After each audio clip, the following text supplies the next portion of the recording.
அதுக்கு என்ன பண்ண நம்மளுக்கு தெரியாது. ஆனா எனக்கு தான் ஒரு 3 நாளா ரொம்ப காரணம். அதுக்கே என்ன பண்ணணும்னு தெரியாம இருக்குங்க. மிளகாத்தான் சூப் வச்சுட்டு நம்ம ஏதாவது பண்ண சின்ராசு. கண்டிப்பா நம்ம ஏதாவது பண்ணணும். ஐயா வேணா ஒரு நாள் சூன்யம் பண்ணி வச்சிருந்தீங்க.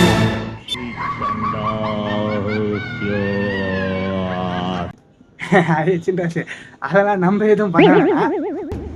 எனக்கு தெரியுமே ஐயா. ஏதாவது ஒரு பிரச்சனை தான் நீங்களா தீட்டு விட்டுறீங்க ஐயா. தெரியும் ஐயா. அதெல்லாம் இல்லை சின்ராசு, ஆல்ரெடி எல்லாம் பண்ணி தான் வச்சிருக்கானுங்க.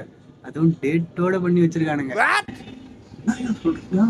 இவ்வளவு பெரிய சூனியம் தான் இருக்காங்க.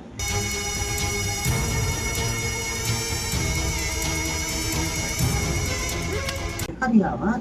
நானே அதுதான் சிம்பன் ப்ரொடெக்ஷன் கார்ட்டூன். என்னதுங்க? கார்ட்டூனா? ஏதாவது சொல்றீங்க போறாங்க.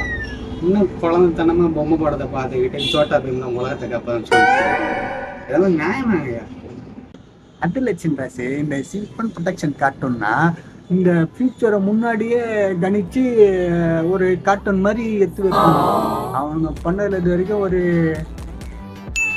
75% அப்படியே நடந்திருக்குன்னு வச்சுக்கோங்க. இப்போ நீ சொல்ற இந்த ஊர் தலைவர் மார்ச் 14, 2026 அப்படின்னு சொல்லியிருக்கானுங்கப்பா. அதுவும் என்னன்னா, ஒரு ரூமில் நல்லா உட்காந்துக்கிட்டு டாக்குமெண்ட்லாம் அடி வச்சுக்கிட்டு ஃபோன் எடுத்து பேசுவாப்பில்லையா. அப்போ திடீர்னு என்னாச்சுன்னு தெரியல, நெஞ்ச பூசினா அப்படியே விழுந்து பகையாவான்.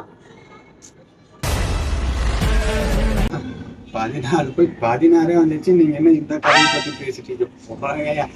தமாஷ் சொல்றாங்க. என்னது 16? சின்ராசு அப்போ இருந்தாலும் சேர்த்து 2 நாள் ஆகிட்டு இருக்குங்க.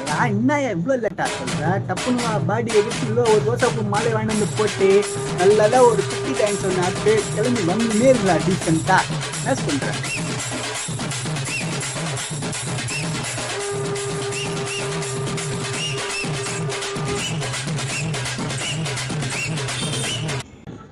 வா வா வா, டப்புன்னு வா, எல்லாம் வெள்ளாவாது. ஐயா அமைதியா போங்க. இந்த விஷயம் மட்டும் அந்த ஊருக்கார காதுல கேட்டுச்சு, அங்க போட வேண்டிய ஊருக்கு இதை போட்டு விட்டுற போறாங்க. அதெல்லாம் ஜி பார்த்து பறிச்சுண்டா. சே பேசாத நீ வா. என்ன வாழ்க்கடா.